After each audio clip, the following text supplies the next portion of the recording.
Feels entirely too formal holding the mic, but all right. But I'm glad that you guys are here and think that this type of dialogue is important, especially as it relates to your work. So just a little bit about myself. My name is Tanya Fields. I am a 28-year-old budding social entrepreneur, also a organizer and activist. I currently work with Sustainable South Bronx, as well as another Bronx-based organization, Mothers on the Move, and then any kind of independent activism work that I do, speaking engagements such as this. And I am currently raising 3 children, 6, 5, and 5 months. So I stay busy. So in 2006, I started a company called Black Girl, BLKGRL. And it really was to address uniting women of the diaspora through media, social activism, and entertainment, as well as fashion. We just unveiled a socially conscious t-shirt line, which we hope will become a full-fledged clothing line, and been having discussions about turning that t-shirt line into a more environmentally sustainable line. I also started a series called Holistic Hood, which centers around targeting women of color, primarily young mothers, and using yoga and meditative breathing as a way of centering oneself and dealing with some of the inherent stress that comes along with living in an underserved, poor working class community. As well as last year, I did a fundraiser called Strut for Sudan, which was a fashion show and party to raise money and bring awareness for the situation that's happening, not just in Darfur, but Sudan in general. And that was to benefit an organization called My Sister's Keeper, which was an interfaith nonprofit organization that was building schools in Sudan. And what made them unique, unlike a lot of the other organizations that were around, they were about going to Africa, going to the Sudan, empowering the women there, having them create their own, Sudan is a very patriarchal and misogynistic place, to be honest. And this was about empowering the women to start to run their own communities, to build their own schools. It wasn't about importing Western values on these women, but helping to facilitate them finding themselves and creating their own values or nurturing their own values. In 2007, I started working with Mothers on the Move, and that really came out of necessity. I had moved from Harlem, and I lived in Harlem as it was, I grew up in Harlem, not the Harlem that we see now, which we think of as sort of this extension of the Upper West Side, but was much more about you couldn't walk through certain neighborhoods. There was a lot of violence. I was bused into more affluent neighborhoods to go to school because the schools in Harlem really were just not up to par. And as as gentrification really hit an upswing, and I started my family, I realized that I could no longer afford to live there. And so I moved to the South Bronx. I moved to the South Bronx with a lot of predispositions that people have about the South Bronx.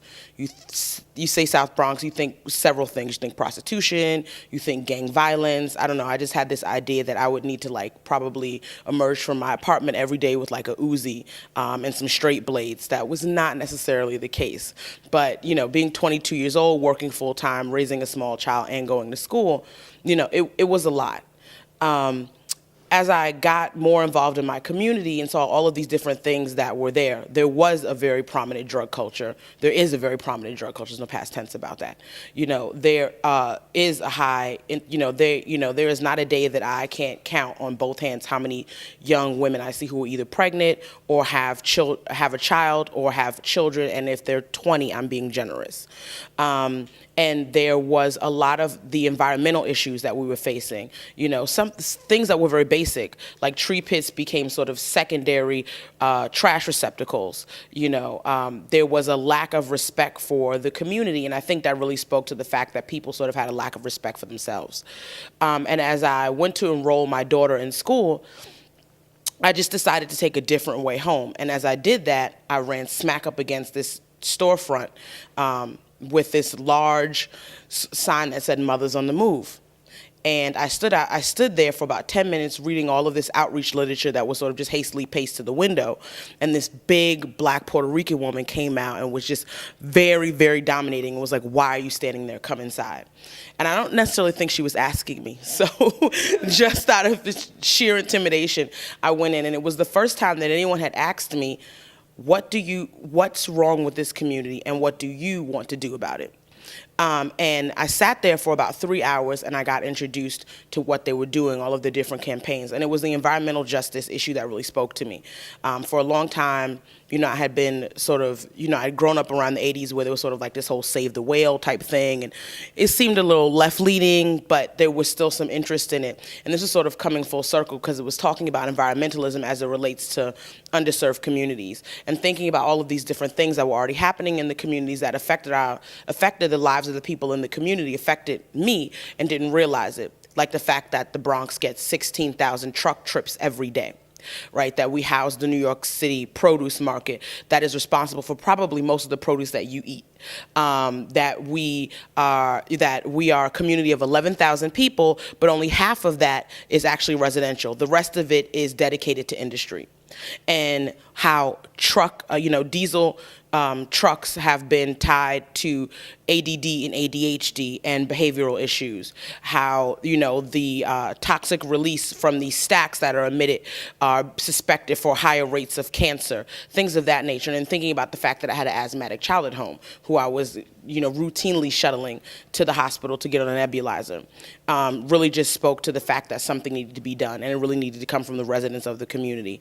And we needed to become the activists and vie for these types of changes. Through my work with Mothers on the Move, I met this wonderfully charming and intelligent Dora Carter. And I met her probably twice before because we were working on similar campaigns, Sustainable South Bronx and Mothers on the Move. And the third time that I met her, I was just so filled with giddiness and joy that I just approached her and said, "I want your phone number because I want to talk to you, and we should be friends." And she didn't find that creepy, as many might have.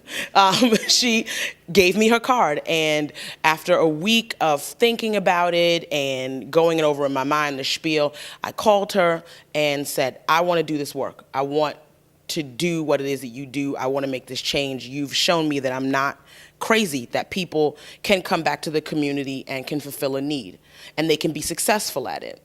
And I said, "Do you know anyone that's hiring who would be willing to take a chance on me?" And at that point, she started to laugh, and she said, "I'm hiring." And 2 months later, I was working there as the outreach coordinator.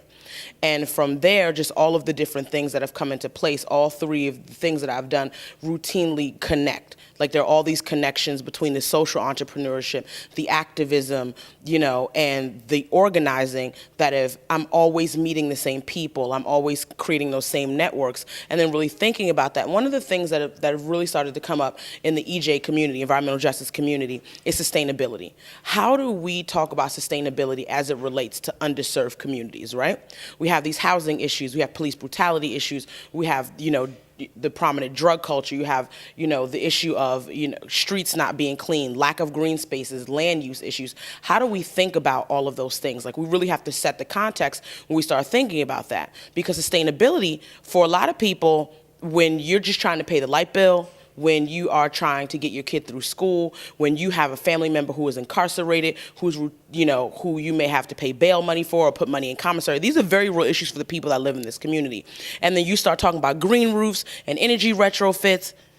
They're not hearing all that because to them that's not tangible, right? And then the cost doesn't necessarily offset what they think is going to be end result. They need things that are measurable. They need things that are going to be sort of immediate, right? Because they're just trying to get through every day. They're looking at their life in terms of days, weeks, and months, not years most of the time.